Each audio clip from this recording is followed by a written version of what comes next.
Umejifunzaje kwa muda gani Kiswahili? Hapa nimeanza na Azam Football Club miaka 10 iliyopita.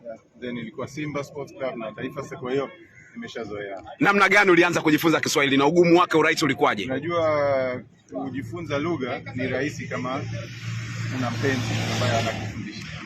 Kwa hiyo una mpenzi. Tunafurahi kufanya kazi hapa beach. Ni vizuri sana. Na sasa hivi tuna wana wa kwenye naona mazoezi, naweza kujua sisi tunafanya kazi kwa bidii hapa.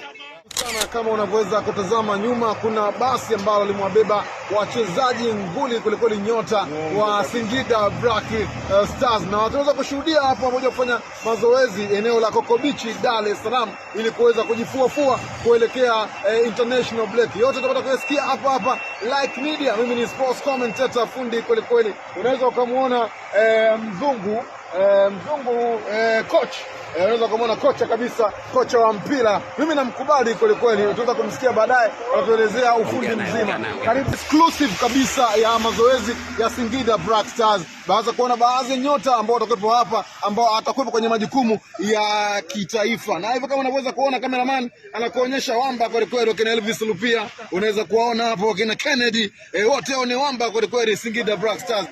Tunaelekea vyema kweli kuhabarisha na kukujuza mengi ya kimichezo, kwa sababu tunakwambia Like Media ni sehemu pekee ya kukujuza michezo, na michezo ni sehemu ya burudani. Kama tunavyoona hapo mazoezi yanaanza ya fitness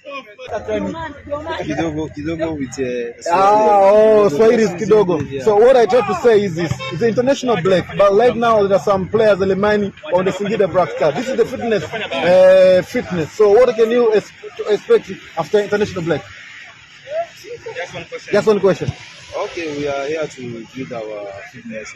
We just went to small break, so we are planning to, because we are facing our CAF games, so we just want to build ourselves to get some more fitness. So before the international break, or before the CAF come back, so we can be a little bit fit with our program. So we cannot just stay at home, maybe going. Some people do not go for break, and some go, some do not go. So we are just preparing for ourselves to get fit before that conference. Ya kama ulivyomsikia Morris, ilikuwa ni swali moja tu, na amesema kabisa wanajiandaa kwa ajili ya international break, na sio vema kwa wao kuendelea kusalia nyumbani. Kwa hiyo wachezaji ambao wamesalia kwenye klabu kuja kwenye mazoezi, kujiweka sawa, kujiandaa na michezo ya CAF Confederation Cup. Sisi wote tunaelekea kwenye uwanja kuweza kutazama mazoezi ya Singida Black Stars.